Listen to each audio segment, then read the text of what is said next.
안녕하세요. 미스터리 수서국에 오신 것을 환영합니다. 이야기는 이탈리아 남동부 이오니아해 연안에 위치한 타란토 주에서 시작됩니다. 이 주의 남부에는 아베트라나라는 작은 마을이 있습니다. 이곳은 유서 깊은 건축물, 좁은 골목길, 번화한 시장이 있으며 아름답고 매력적인 해변이 자리한 곳입니다. 약 7,000명이 이곳에서 오랜 시간 동안 생활해 오고 있습니다. 이야기의 주인공은 15살의 소녀 사라입니다.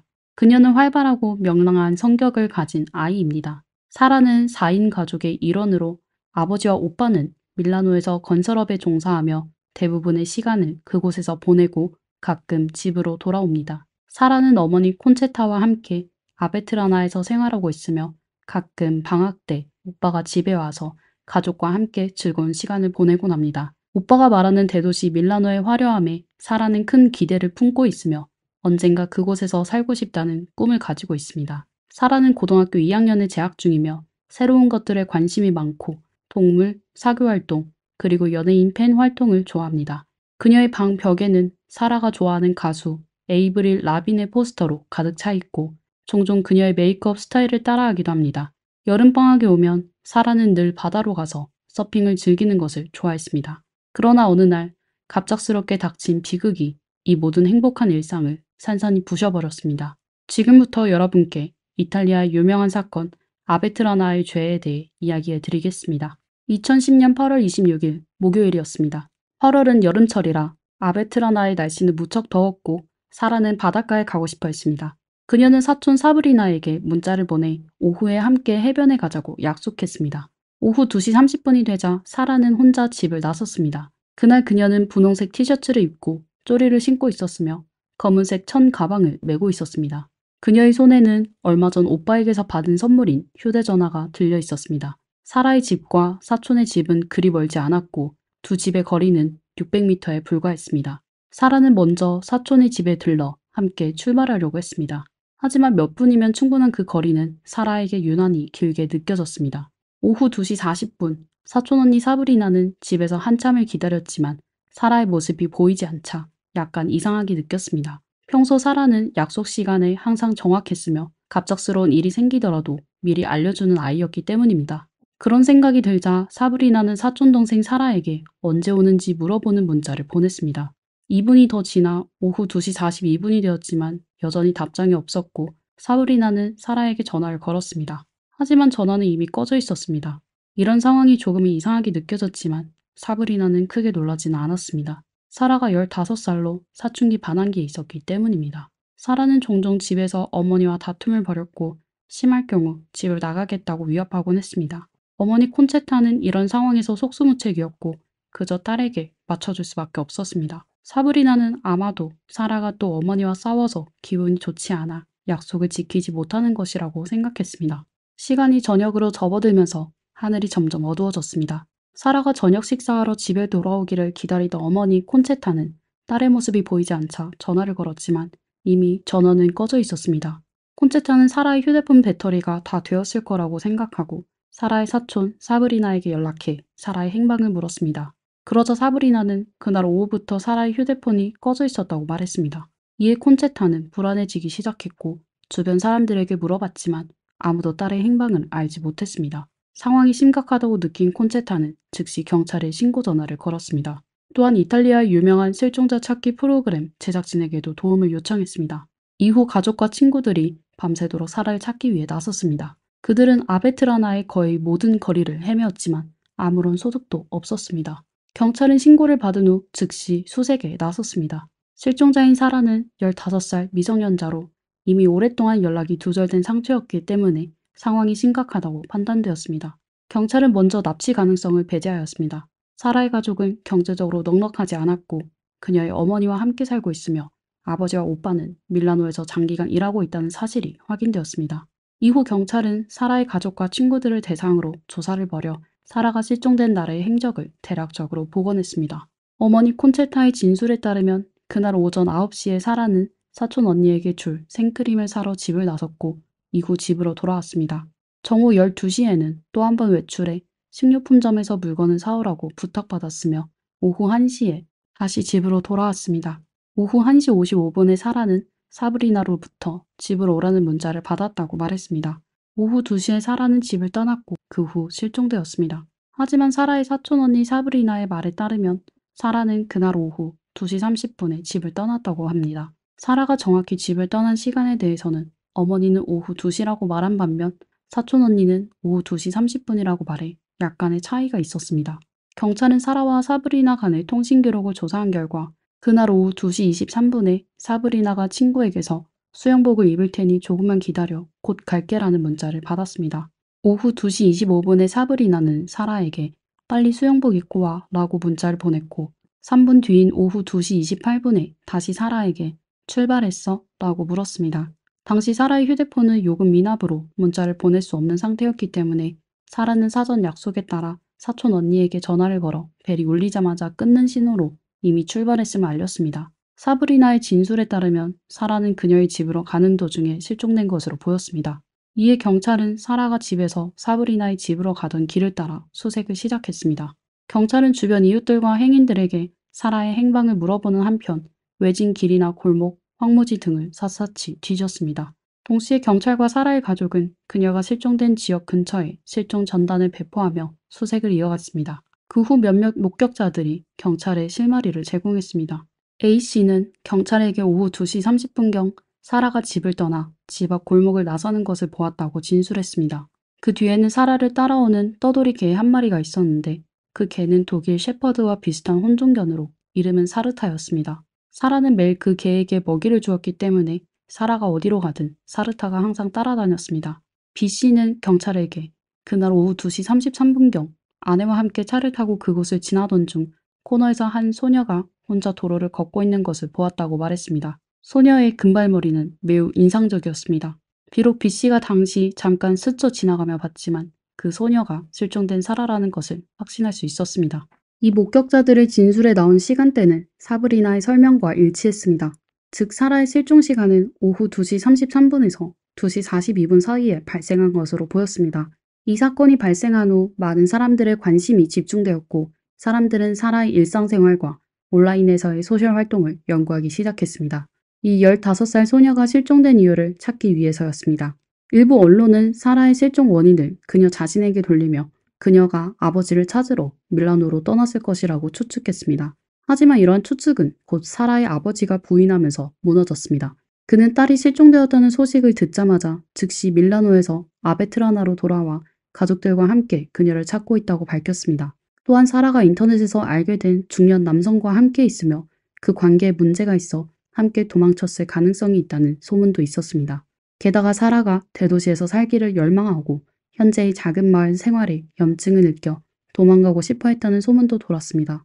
그러나 사라의 부모는 이러한 모든 추측과 부정적인 보도를 강하게 부인하며 딸이 납치된 것이라고 주장했습니다. 사라의 사촌언니 사브리나의 가족은 대부분의 시간을 사라의 어머니와 함께 보내며 경찰 수사에 협조하고 언론과의 인터뷰에 응하는 등 적극적으로 나섰습니다.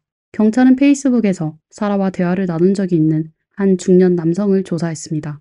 그는 로마에 거주하는 제빵사로 사라는 그에게 여러 차례 생활의 스트레스와 고민을 털어놓으며 이 지루한 마을을 떠나고 싶다는 바람을 표현한 적이 있었습니다. 사라는 온라인에서의 만남에 빠져 있었고 여러 남성들과 실제로 만난 경험도 있었습니다. 사건이 발생한 후 경찰은 사라를 데려간 가능성이 있는 사람을 찾기 위해 수사를 진행했지만 그녀가 누군가에 의해 데려가졌다는 증거를 찾지 못했습니다. 어느덧 사라의 실종 사건은 몇 주가 지나갔고 언론의 관심은 점점 커져갔습니다. 사라를 찾기 위해 가족들은 자주 TV 프로그램에 출연하며 대중의 힘을 빌려 사라를 집으로 데려올 수 있기를 간절히 바랐습니다. 2010년 9월 8일 아베트라나 마을 주민들은 사라의 실종 사건에 대해 시위 행사를 벌였고 사촌언니 사브리나도 그 시위에 참여했습니다. 모두가 사라를 찾기 위해 최선을 다하며 범인에게 사라를 풀어달라고 촉구했습니다. 어느덧 사라가 실종된 지 한 달이 지나고 있었지만 경찰은 계속해서 목격자들의 보고를 받았음에도 불구하고 사건 해결에는 큰 진전이 없었습니다. 9월 29일 사라의 이모부이자 사브리나의 아버지 미켈레는 전날 일 때문에 잊고 두고 온 도구를 찾기 위해 고향으로 돌아왔습니다. 그가 올리브나무 숲을 지나던 중 반짝이는 물체 하나가 빛을 반사하는 걸 발견했습니다. 그는 나무 숲을 헤치고 다가가 보니 반쯤 타버린 휴대전화를 발견했습니다. 미켈레는 그 휴대전화의 장식이 눈에 익었고 조카 사라의 것과 매우 닮았다고 느꼈습니다. 그는 확실히 하기 위해 사브리나에게 전화를 걸어 사라의 휴대전화 모양을 물어본 후 그 휴대전화가 사라의 것임을 확인했습니다. 하지만 내부에는 배터리와 유심카드는 없었습니다. 미켈레의 이 발견에 대해 많은 사람들이 의심을 품었고 그가 사라의 실종에 관련이 있으며 휴대전화를 불태운 사람일지도 모른다고 생각했습니다. 사실 경찰도 그를 의심했습니다. 사건 당일 누군가가 사라가 미켈레의 집 대문을 지나가는 것을 보았고 그 뒤에 있던 떠돌이개는 집 안으로 들어가지 않고 도로에 엎드려 있었다는 목격자가 있었기 때문입니다. 이에 대해 미켈레는 사건 당일 사라를 본 적이 없다고 강력히 부인하며 떠돌이개가 왜 자신의 집 앞에 있었는지에 대해서는 단순히 먹이를 구하러 왔을 것이라고 해명했습니다. 하지만 여론이 커지면서 경찰은 미켈레를 주요 용의자로 조사하기 시작했고 그가 사라가 실종된 당일 자신의 차고에서 일을 하고 있었던 사실을 밝혀냈습니다. 이후 경찰은 사라의 몇몇 친구들로부터 충격적인 진술을 확보했습니다. 친구들은 사라가 여러 차례 자신에게 이모부 미켈레가 몇 달 동안 자신을 괴롭히고 있어 고통스럽고 불안하다고 털어놓았다고 말했습니다. 10월 6일 경찰은 미켈레를 소환하여 조사를 벌였습니다. 같은 날 사라의 어머니 콘체타는 실종자를 찾는 프로그램에 초대되어 출연했습니다. 프로그램이 진행되는 도중 수많은 시청자가 지켜보는 가운데 진행자는 콘체타에게 끔찍한 소식을 전했습니다. 경찰 조사를 받던 미켈레가 방금 범행을 자백했고 그녀의 딸 사라는 이미 세상을 떠났다는 사실이었습니다. 이 말을 들은 콘체타는 충격과 슬픔에 빠지며 이해하려고 노력하고 있다고 말한 후 곧바로 방송을 떠났습니다. 이 사건 이후 많은 사람들이 프로그램 제작진에 분노를 표했습니다. 딸이 사망했다는 비보를 한 어머니에게 생방송 중에 전한 것은 너무나도 잔인한 일이었기 때문입니다. 조사 당일 미켈레는 9시간이 넘는 신문 끝에 결국 심리적 압박을 이기지 못하고 자신의 범행을 자백했습니다. 그는 사건 당일 자신이 집의 차고에서 트랙터를 수리하고 있었고 오후 2시 25분경 사라가 갑자기 차고에 나타나 이모부라고 말했다고 진술했습니다. 그 순간 트랙터를 수리하던 미켈레는 설명할 수 없는 기쁨을 느꼈고 사라가 돌아서려 할 때 그녀를 급히 붙잡아 성적인 관계를 강요하려 했습니다. 그러나 사라는 강하게 저항했습니다. 이후 미켈레는 줄을 사라의 목에 감고 그녀의 팔을 제압했습니다. 15살의 사라는 그에게 대항할 수 없었고 결국 차고에서 미켈레에게 목이 졸려 숨을 거두고 말았습니다. 그 후 미켈레는 인간성을 잃고 사라의 시신을 상대로 범죄를 저질렀습니다. 범행 후 미켈레는 사라의 시신을 자동차 트렁크에 넣고 외딴 농장으로 차를 몰고 갔습니다. 그곳에서 그는 사라를 폐기된 우물에 던져놓고 우물 입구를 봉한 뒤 사라의 소지품을 모두 불태웠습니다. 이것이 이후 그가 제출한 휴대전화가 부분적으로 불탄 이유를 설명해줍니다. 이후 경찰은 미켈레의 차 안에서 사라의 DNA를 발견했고 그가 자백한 매장 장소로 향했습니다. 한참을 파낸 끝에 그들은 폐기된 우물 깊은 곳에서 사라의 시신을 발견했습니다. 사라는 물속에 6주 동안 잠겨 있었기 때문에 목 아래 부분은 심하게 부패하여 미켈레의 성범죄 여부를 확인할 수는 없었지만 그녀가 목이 졸려 살해된 명확한 흔적이 있었습니다. 10월 9일 사람들은 사라를 위한 성대한 장례식을 열었고 그날 수천 명의 시민들이 참석했습니다. 사라는 시립묘지에 묻혔습니다.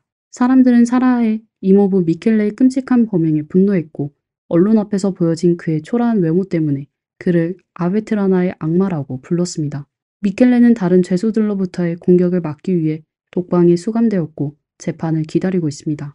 부검 결과 사라의 시신은 심하게 부패한 상태였으며 팔뚝에 남은 보라색 반점은 범인이 끈이나 손으로 강하게 묶거나 움켜쥐었을 때 생긴 흔적임이 밝혀졌습니다. 또한 목에는 깊은 패임 자국이 있었고 범행 도구는 폭 2cm의 가죽끈으로 확인되어 사망 원인이 질식사로 결론지어졌습니다. 이로써 사라의 시신이 발견되었고 사건은 해결된 듯 보였지만 경찰은 미켈레의 진술을 완전히 믿지 않았습니다. 그는 여러 차례 진술을 번복했고 그 내용은 앞뒤가 맞지 않거나 논리적인 허점이 많았습니다. 며칠 후 미켈레는 처음에 사라를 강제로 제압한 후 해를 가했다고 주장했지만 곧 말을 바꿔 사라가 우연히 넘어지면서 머리를 바닥에 부딪혀 사망했다고 진술했습니다. 경찰은 사건이 명확하지 않으며 미켈레가 진실을 숨기고 있을 가능성이 있다고 판단했습니다.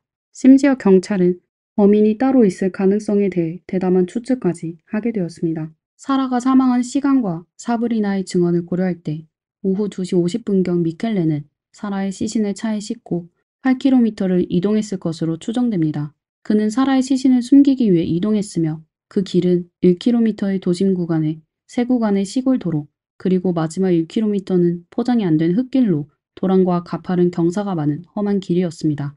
이 경로만 해도 수십 분이 걸렸을 것으로 보입니다. 미켈레의 진술에 따르면 그는 낡은 오두막에 도착한 후 차에서 사라의 시신을 꺼내 무화과 나무 아래로 끌고 가 성범죄를 저질렀습니다. 이후 사라에게 옷을 입힌 후 700m 떨어진 폐기된 우물로 옮겼습니다. 몇 년 전 그는 그 우물 입구를 큰 돌로 덮어두었고 도착한 후 사라의 옷을 다시 벗긴 뒤 물이 가득 찬 우물에 그녀를 넣었습니다. 그런 다음 돌과 흙으로 우물 입구를 덮었습니다. 그 후 1km 떨어진 들판으로 가서 사라의 옷과 가방을 불태운 후 오후 3시 25분경 집으로 돌아갔다고 주장했습니다. 하지만 이 시간대는 목격자들의 진술과 일치하지 않았습니다. 한 목격자는 사건 당일 오후 3시 45분에 미켈레가 차를 몰고 집으로 돌아오는 것을 보았다고 진술했습니다.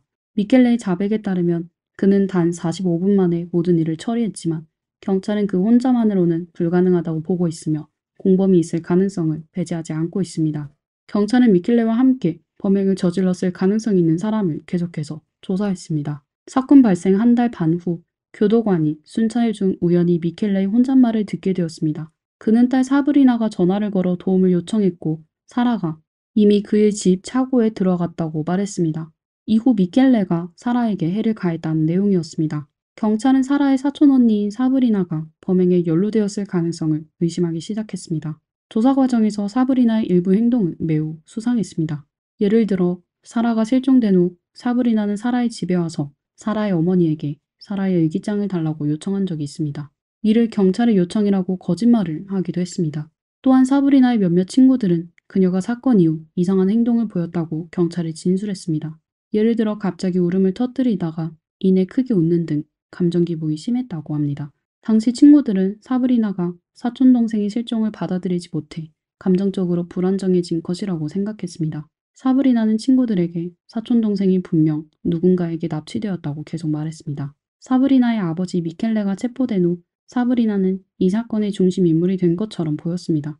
그녀는 텔레비전 프로그램에 자주 출연하며 아버지가 그의 범행에 대해 책임을 져야 한다고 말했습니다. 10월 6일 미켈레는 갑자기 자신의 딸 사브리나도 범행에 가담했으며 심지어 이 사건의 주범이라고 경찰에 진술했습니다. 그 이유는 사라와 사브리나가 말다툼을 벌였기 때문이라고 했습니다.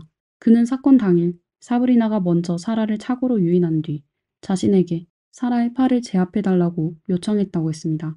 이어서 사브리나는 가죽 벨트로 사라의 목을 졸랐고 우리가 그녀에게 본때를 보여주자 죽여버리자 라고 악랄하게 말했다고 진술했습니다. 이틀 후 경찰은 사브리나를 폭행 혐의로 체포했습니다. 이에 사브리나의 어머니 코시마는 딸을 변호하며 나는 감옥에 있는 남편을 만나러 가고 싶다. 남편이 한 거짓말과 딸에 대한 물고로 인해 딸이 그 바로 옆 감방에 갇혀있다는 사실을 그에게 말해줘야 한다 라고 말했습니다. 이후 경찰이 미켈레를 추가로 신문하자 그는 딸이 사건 전날 남자와 관련해 사라와 말다툼을 했다고 다시 진술했습니다. 경찰은 후속 조사에서 사라의 일기장을 발견했으며 삼각관계를 발견하게 되었습니다.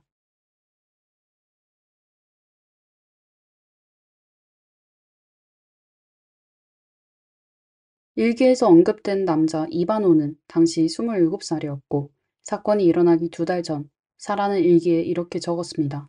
어제 나는 사브리나와 이바노랑 같이 해변에 갔어. 나는 정말 즐거웠지만 사브리나는 나에게 다음에는 이바노와 단둘이 있고 싶다고 했어. 그리고 나는 집에 있어야 한대. 그녀가 그렇게 말했을 때 나는 정말 짜증이 나고 긴장됐어. 아마도 사라와 사촌 사브리나 사이의 갈등은 이 남자를 두고 시작된 것일지도 모릅니다. 이 단서를 파악한 경찰은 이바노를 찾아갔습니다. 이바노는 자신이 두 소녀와 매우 가까운 사이였으며 한때 사브리나와 연인 관계로 발전했었다고 말했습니다. 하지만 그 후 그는 우정을 사랑으로 만들고 싶지 않아 사브리나와의 관계를 끝냈다고 했습니다.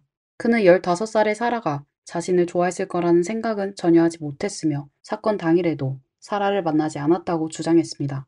그러나 경찰의 추가 조사 결과 이바노는 사실 사라에게 많은 관심을 보였으며 이것이 사브리나를 매우 화나게 했고 사라의 존재가 자신과 이바노의 이별 원인이라고 생각하게 되었다는 것이 밝혀졌습니다. 사건 전날 밤 여러 목격자는 사브리나와 사라가 광장에서 격렬한 말다툼을 벌이는 장면을 보았다고 진술했습니다. 사라의 일기장에도 이 사건이 기록되어 있었습니다. 어젯밤 나는 사브리나와 그녀의 친구 마리안젤라랑 잠깐 나가서 놀았어. 우리는 바에 가서 레드불 한 캔을 마시고 집에 돌아왔어. 사브리나는 평소처럼 화가 났어. 그녀는 이바노가 있을 때마다 그가 나와만 함께 한다고 말했어. 사촌 언니는 당연히 그렇게 생각하겠지. 적어도 이바노는 나를 예뻐하지만 그녀는 아니잖아. 그와 같은 남자친구가 있으면 좋겠어. 뭐 어쨌든 나는 익숙해졌어. 이 시점에서 경찰은 마침내 사건의 범행 동기를 찾아냈습니다. 그것은 사브리나가 이바노에 대한 질투와 사랑이 증오로 변해 사촌동생 사라를 해치게 된 것이었습니다. 11월 6일 사브리나의 아버지 미켈레는 처음의 자백을 다시 번복하며 자신이 사라와 관계를 가진 적이 없다고 주장했습니다. 또한 살해의 모든 책임을 딸에게 돌렸습니다. 그는 사건 당일 오후 2시에 딸이 자신에게 전화를 걸어 차고로 와달라고 했다고 말했습니다. 그가 도착했을 때 사라는 바닥에 쓰러져 있었고 목에는 가죽 벨트가 감겨 있었습니다.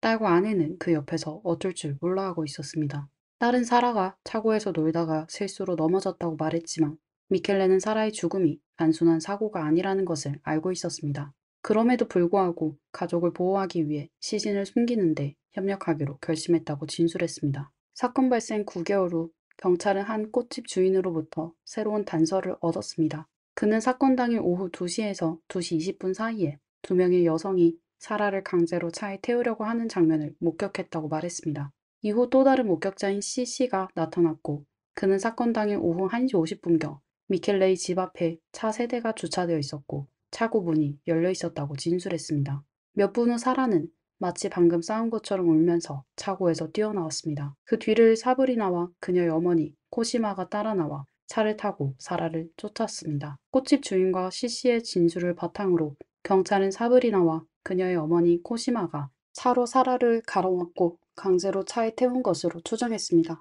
그때가 대략 오후 2시쯤이었고 그녀들은 꽃집 주인이 몰던 트럭과 마주쳤던 것으로 보입니다. 2011년 5월 26일 경찰은 살인 및 납치 혐의로 사브리나의 어머니 코시마를 체포했습니다. 5일 후 미켈레는 시신 훼손, 은닉 또는 이동 혐의로 6개월 동안의 구금 기한이 만료되어 석방되었으나 그는 곧 다른 혐의로 기소될 예정이었습니다. 미켈레의 큰딸 발렌티나는 줄곧 사촌 사라는 아버지 미켈레에 의해 희생되었으며 동생 사브리나와 어머니 코시마는 범인이 아니라고 믿었습니다.